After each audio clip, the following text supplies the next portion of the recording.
നമുക്ക് O V വിജയനെ അറിയാം. ഖസാക്കിൻ്റെ ഇതിഹാസം എന്ന ഇതിഹാസ കൃതി നമുക്ക് സമ്മാനിച്ച എഴുത്തുകാരൻ. അദ്ദേഹം മരിച്ചിട്ട് കുറച്ചു കാലമായി. അദ്ദേഹം ഒരിക്കൽ ട്രെയിനിൽ യാത്രയും ഉണ്ടായ ഒരു സംഭവമാണ്. എന്തോ അദ്ദേഹം ഇങ്ങനെ കാര്യമായിട്ട് എഴുതിക്കൊണ്ടിരിക്കുക. അടുത്തിരുന്ന ആൾക്ക് അത് എന്താണെന്ന് അറിയാനുള്ള വല്ലാത്ത ആകാംക്ഷ. നമുക്ക് ട്രെയിനിലൊക്കെ ഇരിക്കുന്ന സമയത്ത് നമ്മൾ എന്തെങ്കിലും എഴുതിക്കൊണ്ടിരുന്ന ആൾക്കാർ ഇങ്ങനെ ഇങ്ങനെ ഇങ്ങനെ എത്തി നോക്കില്ലേ എന്ന് വെച്ചാൽ ഒന്നുമില്ല, ചുമ്മാ എന്താണെന്ന് അറിയാമല്ലോ എന്ന് ചോദിച്ചു. സമയം പോകണ്ടേ. അപ്പോൾ അദ്ദേഹത്തോട് അടുത്തിരുന്ന ഒരാൾ ചോദിച്ചു, എന്താ ഈ സാറ് ഈ എഴുതിക്കൊണ്ടിരിക്കുന്നത്? വളരെ വിനയത്തോടെ അദ്ദേഹം വളരെ പതുക്കെ സംസാരിക്കുമായിരുന്നുള്ളൂ. ഒരു കഥയാണ്. അത് കേട്ടപ്പോൾ ഈ കൂടെ യാത്ര ചെയ്യുന്ന ആളിൻ്റെ പ്രതികരണം, കഥയൊക്കെ എളുപ്പമല്ലേ സാർ, എനിക്കൊക്കെ എഴുതാൻ പറ്റും, എത്ര കഥ വേണമെങ്കിലും ഞാൻ എഴുതിത്തരാം എന്ന രീതിയിലൊരു ഡയലോഗ് കാച്ചിയാൾ. ഒ വി വിജയൻ പുഞ്ചിരിച്ചു. എന്നിട്ട് അയാളെ നോക്കി, ഇങ്ങനെ ഇതൊക്കെ നടക്കുന്ന കാര്യമാണോ എന്ന രീതിയിൽ സംശയിച്ച് അദ്ദേഹം നോക്കി. യാത്രക്കാരൻ തുടർന്നു, നല്ല തള്ളുകാരനാണ്.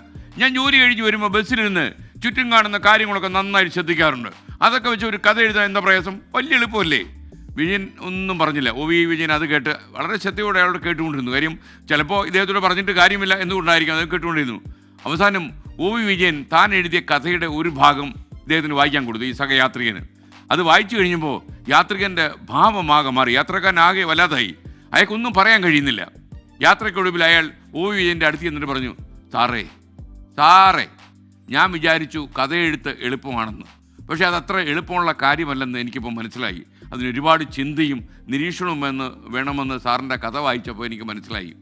അപ്പോൾ അതിൽ നിന്ന് നമ്മൾ വ്യക്തമാകുന്ന ഒരു കാര്യം എന്താ, ഏതൊരു കാര്യത്തെയും ആഴത്തിൽ മനസ്സിലാക്കാതെ പഠിക്കാതെ ചാടിക്കേറി അഭിപ്രായം പറയരുത്. ചില ആൾക്കാർ പറയും മലയാളികൾക്ക് എന്തിനെക്കുറിച്ചും അഭിപ്രായം പറയാനുള്ളൊരു ത്വരയുണ്ട്, അപ്പോൾ ആ ത്വര പാടില്ല. പുറമേ നിന്ന് നോക്കുമ്പോൾ നമുക്ക് വളരെ ലളിതമാണെന്ന് തോന്നും. പക്ഷെ അകത്തേക്ക് കയറുമ്പോഴാണ് വലിയ കാര്യങ്ങളും ഒക്കെ തന്നെ പ്രയത്നമൊക്കെ വേണ്ട കാര്യമായിരിക്കും. വളരെ ഹാർഡ് വർക്ക്, ഏത് ചെറിയ കാര്യത്തെയും വളരെ എളുപ്പമായിരിക്കും എന്ന ചിന്തയോടെ സമീപിക്കുന്ന ഒരുപാട് മലയാളികളെ ഞാൻ കണ്ടിട്ടുണ്ട്. ആ സുഹൃത്തുക്കളോട് എനിക്ക് പറയാനുള്ളത്, നമ്മളിപ്പോൾ ചിലർ ബിസിനസ് ചെയ്ത് ലാഭം ഉണ്ടാക്കുമ്പോൾ ചില ആൾക്കാർ വരും, അതൊക്കെ ആർക്കും പറ്റും, ഒറ്റ അടിയടിക്കും. അതത്ര എളുപ്പമല്ലെന്നേ. കഠിനാധ്വാനം അതിൻ്റെ പിന്നാലെ വേണം, കമ്മിറ്റ്മെൻറ്റ് വേണം, ഒരുപാട് കാര്യങ്ങൾ ത്യജിക്കാനുള്ള മാനസികാവസ്ഥ വേണം. ഒന്ന് ചെയ്യുമ്പോഴേ മറ്റൊന്ന് വളരുമെന്ന് പറയില്ലേ എന്ന് പറയുന്ന പോലെയാണ്. മറ്റുള്ളവരുടെ കഴിവിനെ കുറച്ച് കാണാൻ വേണ്ടി നമ്മൾ തള്ളരുത്. ഓരോ തൊഴിലിനും അതിൻ്റേതായ പ്രാധാന്യമുണ്ട്. ഓരോ രീതിയിലുള്ള പഠനവും ആവശ്യമാണ്. അപ്പോൾ നമുക്കെതിരെ നിൽക്കുന്ന ആളിനെ അണ്ടർറേറ്റ് ചെയ്യാതിരിക്കാൻ ശ്രമിക്കുക. മാത്രമല്ല അതിനെക്കുറിച്ച് കൂടുതൽ മനസ്സിലാക്കുക. പണ്ട് കോട്ടയം അയ്യപ്പാസിനെ കുറിച്ചൊരു പരസ്യം വന്നില്ലേ, പുറത്തുനിന്ന് നോക്കുമ്പോൾ അതൊരു ചെറിയ കടയായിരിക്കും, അകത്തേക്ക് കയറുമ്പോൾ അതിവിശാലമായ ഷോറൂമുണ്ട് എന്ന് പറഞ്ഞില്ലേ. അതുപോലെയാണ്, പുറത്ത് നോക്കുമ്പോൾ ചെറിയെന്ന് തോന്നും.